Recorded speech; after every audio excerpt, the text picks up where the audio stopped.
Today is the 1st of March, the first day of our victorious spring, and Ukraine Media Center Ukrinform starts its operation. My name is Vasyl Samokhvalov. We start our first briefing, and our guest is the mayor of Melitopol, Ivan Fedorov. Good morning, Mr. Ivan. Good morning.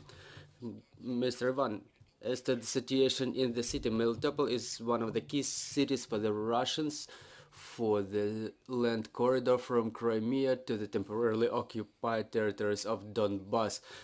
And they reinforce their measures for the fortification installations, constructions, and deterring Ukrainian counteroffensive. How the situation has changed within the last couple of days.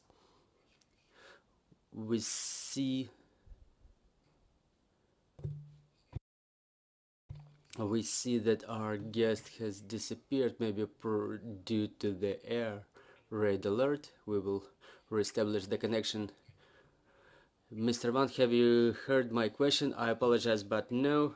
My question is that Melitopol is the key city for the Russians to establish their land corridor to the territories of occupied Donbass from Crimea. So this is why they have special attention for defense of Melitopol, to concentrating of their forces in Melitopol and to constructing fortifications over there. How the situation has changed within the last couple of days. The situation changed to the worse for the civil population, and you mentioned it correctly that the Russians picked it as the administrative and logistic outpost, and they concentrate their material and personnel in there. Today in the morning, more than 50 items of material were moving along Melitopol in the direction of Zaporizhia and Zaporizhia section of the front line. At least in 2 locations, the enemy set up 2 training grounds where they train their mobilized. It's near the settlement of Mikhailivka and Molochny Liman. And they prepare the city for siege and defense, and we can judge it by the fact that they try to set up 4 shelters based in our agrarian university, our Department of State Security Service, the Railway Culture House, and there is information from the locals that they built underground premises, digging the sea freight containers into the ground, thus establishing the shelters. And they try to increase the number of personnel and to build more fortifications in the city. But they will hardly make it because our armed forces have quite different plans, which are different from what the Russians tell in their propaganda. But this logistic corridor you mentioned is very important to them because they understand that the Crimean bridge may go out of operation at any second, and the main traffic to the occupied Crimea and occupied territories of Zaporizhia, Donetsk, and Kherson regions are going on through the mainway roads through Berdyansk, Melitopol, and from over there to temporarily occupied Crimea. The militarization of the city this way, how does it reflect on the conditions, on living conditions for the civil populations? Do people try to leave, or they have nowhere to live? What do the civilians do? Well, currently there is about 50 to 60,000 people left in the city, and the tendency to live in subsided because it's very difficult to leave the city, and only those who have nowhere to go and have many relatives in the occupied territories and specifically in Melitopol district, only those are mainly left. And the transition between the occupied territories is impossible too, because people have to get special permits, and the Russians imposed yet another phase, another wave of passportization lately, and the Russians declare that almost anything or almost nothing is possible without Russian passports, so the people cannot get any medical aid, any medical help. They cannot get permits for going from one city to another without Russian passport. And the same situation is with social payments, which were promised by the Russians. However, they don't pay them anyway since December, because they also declare that only those who have Russian passports may receive such financial aid. And the militarization is being reinforced by passportization and pressing on our civilians, so continuing with the living conditions of our civil population. What is going on with the price policy, for example, because the logistics ways for delivery of food and medicines is quite complicated, specifically from Crimea, and the logistics is complicated from the occupied territories as well. So how do people survive? What's going on with the prices? Yes, those regular products that we can buy in Zaporizhia, Dnipro, Kiev, or Lviv are at least 5 times bigger.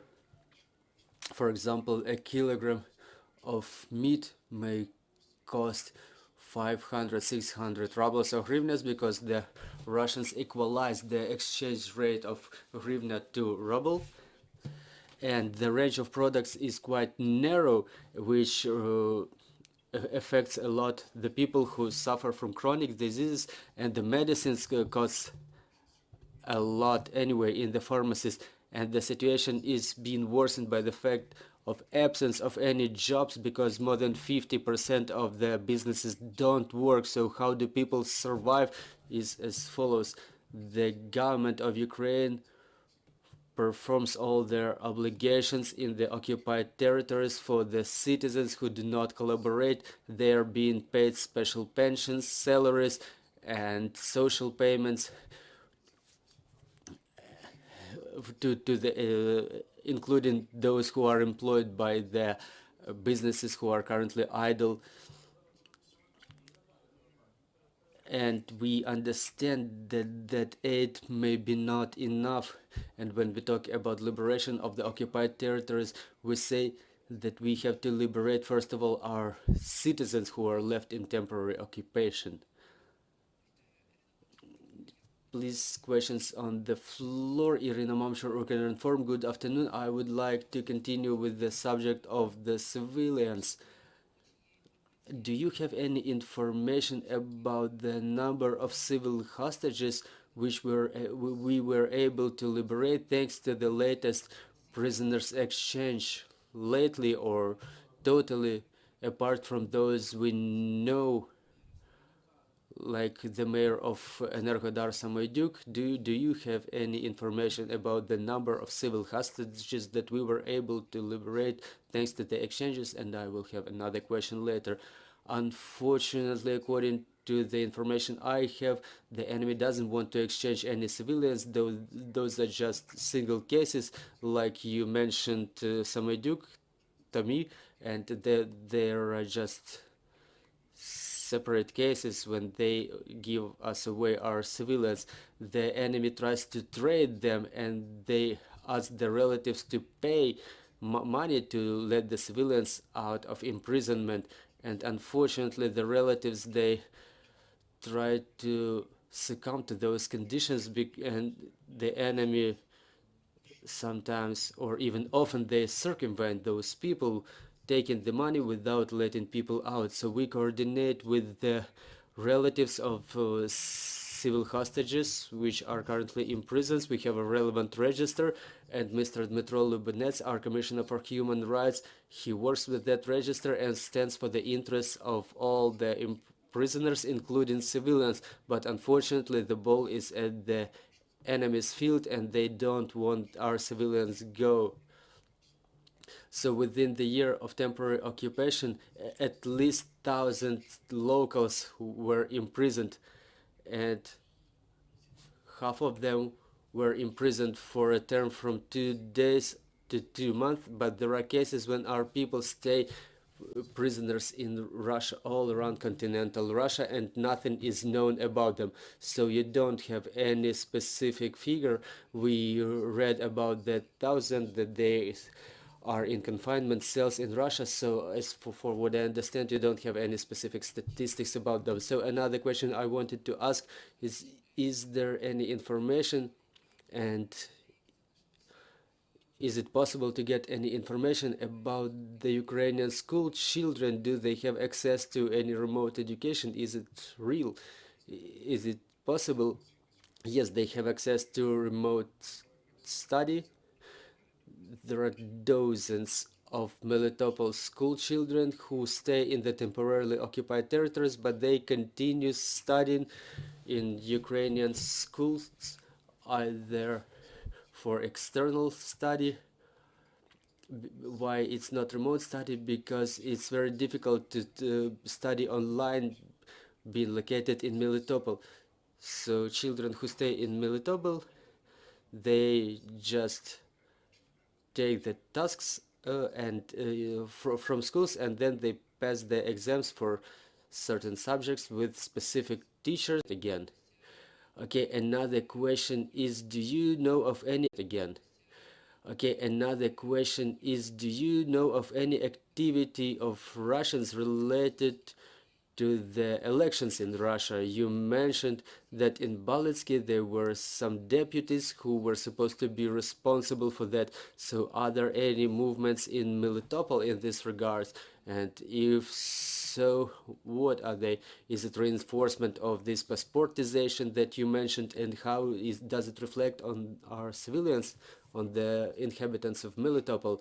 Yes, we see a tendency to the beginning of the preparation to the elections. You mentioned it right, that there was a deputy coming from Sevastopol who was the deputy of our temporarily occupied Sevastopol mayor, and he got the task for preparation to the elections. And one of the collaborationists, Galina Katyushenko, was elected as the head of elections committee in temporarily occupied Melitopol district. Also, in the territory of temporarily occupied Zaporizhia region, there are representatives of so-called opposition parties of Russia, like LDPR and Russia United, and they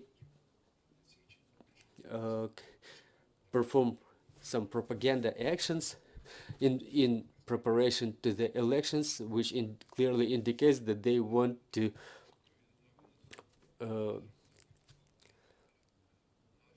perform the elections campaign over there in occupied territories. Thank you very much for joining us, Mr. Ivan. I'm reminding you, joining us was Ivan Fedorov, mayor of Melitopol. Our next briefing is at 12:30. Joining us online will be Vasyl Furman, deputy chairman of National Bank of Ukraine, and we will be talking about the exchange rate. Thanks. See you.